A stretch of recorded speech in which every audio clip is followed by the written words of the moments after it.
والذين يتوفون منكم ويذرون أزواجا يتربصن بأنفسهن 4 أشهر وعشرا فإذا بلغن أجلهن فلا جناح عليكم فيما فعلن في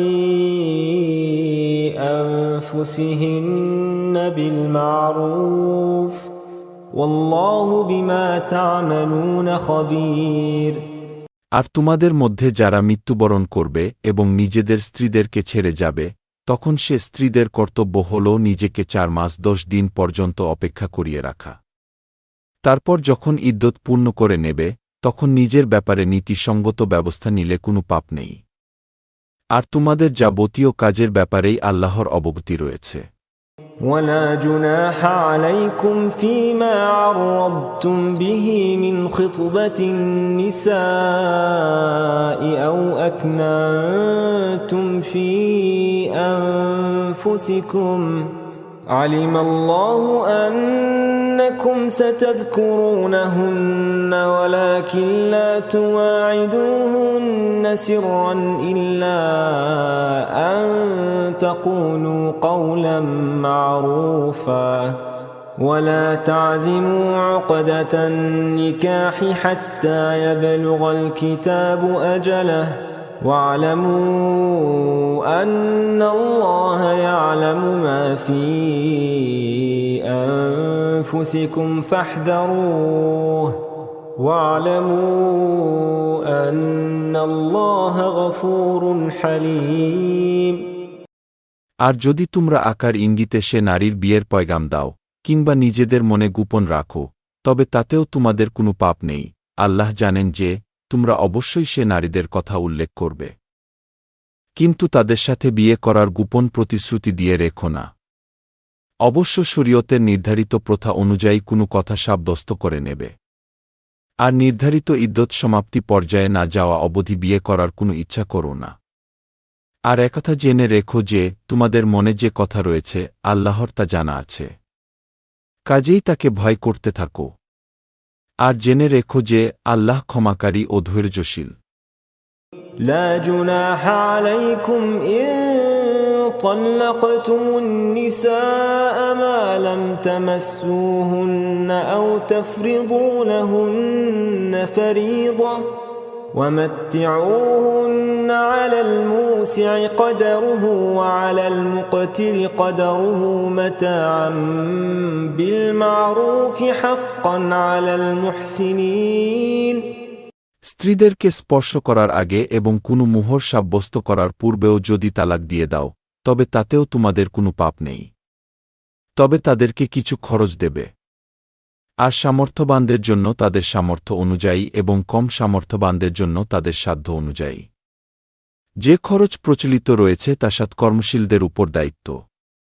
وَإِن طَلَّقْتُمُوهُنَّ مِن قَبْلِ أَن تَمَسُّوهُنَّ وَقَدْ فَرَضْتُمْ لَهُنَّ فَرِيضَةً فَنِصْفُ مَا فَرَضْتُمْ إِلَّا أَن يَعْفُونَ أَوْ يَعْفُوَ الَّذِي بِيَدِهِ عُقْدَةُ النِّكَاحِ وَأَن تَعْفُوا أَقْرَبُ لِلتَّقْوَى ولا تنسوا الفضل بينكم إن الله بما تعملون بصير।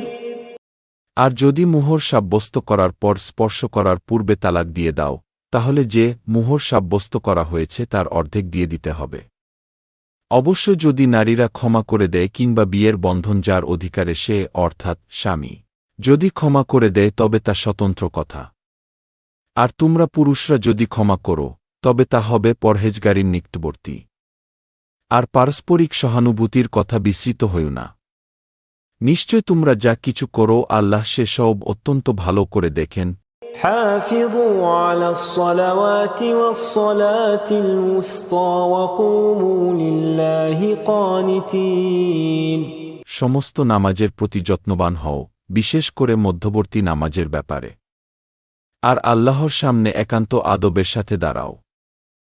فإن خفتم فرجالا أو ركبانا فإذا أمنتم فاذكروا الله كما علمكم ما لم تكونوا تعلمون অতঃপর যদি তোমাদের কারো ব্যাপারে ভয় থাকে তাহলে পদচারী অবস্থাতেই পড়ে নাও অথবা সোয়ারির উপরে, তারপর যখন তোমরা নিরাপত্তা পাবে তখন আল্লাহকে স্মরণ করো যেভাবে তোমাদের শেখানো হয়েছে, যা তোমরা ইতিপূর্বে জানতে না।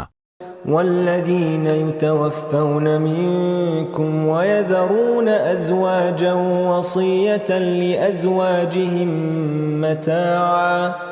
متاعا إلى الحول غير إخراج فإن خرجن فلا جناح عليكم فيما فعلن في أنفسهن من معروف আর তালাকপ্রাপ্তা নারীদের জন্য প্রচলিত নিয়ম অনুযায়ী খরচ তোমাদের পরহেজগারদের উপর করবে তখন স্ত্রীদের ঘর থেকে বের না করে 1 বছর পর্যন্ত তাদের খরচের ব্যাপারে ওসিয়ত করে যাবে। অতঃপর যদি সে স্ত্রীরা নিজে থেকে বেরিয়ে যায় তাহলে সে নারী যদি নিজের ব্যাপারে কোনো উত্তম ব্যবস্থা করে তবে তাতে তোমাদের উপর কোনো পাপ নেই। আল্লাহ তাআলা তোমাদের জন্য পরাক্রমী নির্দেশ বর্ণনা করেন যাতে তোমরা তা বুঝতে পারো। خرجوا من ديارهم وهم ألوف حذر الموت فقال لهم الله موتوا ثم أحياهم إن الله لذو فضل على الناس ولكن أكثر الناس لا يشكرون তুমি কি তাদেরকে দেখোনি যারা মৃত্যুর ভয়ে নিজেদের ঘর ছেড়ে বেরিয়ে গিয়েছিলেন অথচ তারা ছিল হাজার হাজার? তারপর আল্লাহ তাদেরকে বললেন মরে যাও, তারপর তাদেরকে জীবিত করে দিলেন। নিশ্চয়ই আল্লাহ মানুষের উপর অনুগ্রহকারী, কিন্তু অধিকাংশ লোক শুকরিয়া প্রকাশ করে না। وقاتلوا في سبيل الله واعلموا أن الله سميع عليم আল্লাহর পথে লড়াই করো এবং জেনে রাখো নিঃসন্দেহে আল্লাহ সবকিছু জানেন, সবকিছু শুনেন। من ذا الذي يقرض الله قرضا حسنا فيضاعفه له أضعافا كثيرة والله يقبض ويبسط وإليه ترجعون